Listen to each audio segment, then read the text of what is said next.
ससुरा में आइलू चढ़ गइल मौर मोरा कापा हाता हुती फोन ले बारू नई हर में के ताना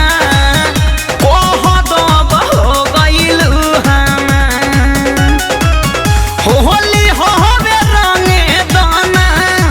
चलिया घारी के झेल जई हो जानू हो परे हसर पीछा कारी के झेल जई हो जानू हो परे हसर पीछा कारी के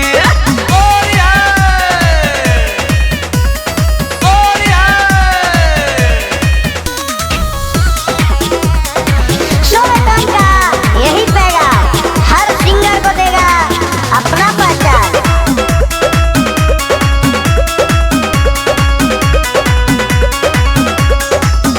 सात फेरा लेके संगे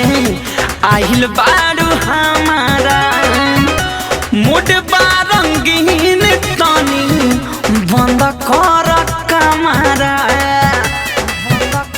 हेने आवा ना सात फेरा लेके संगे आहिल बारू हमारा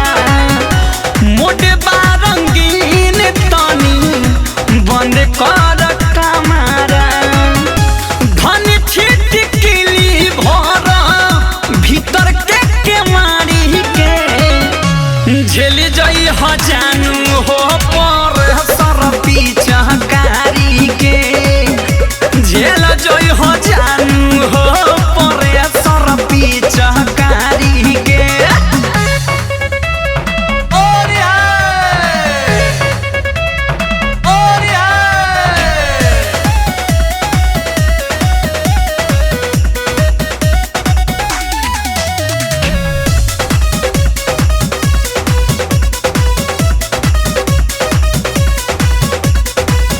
सात फेरा लेके संगे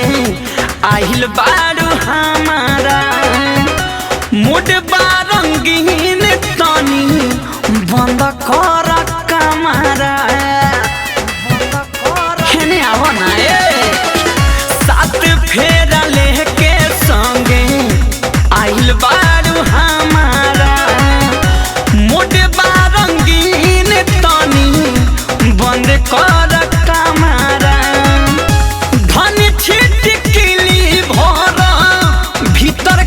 के मारी के झेल जई हो जानू हो पर सर पीछा कारी के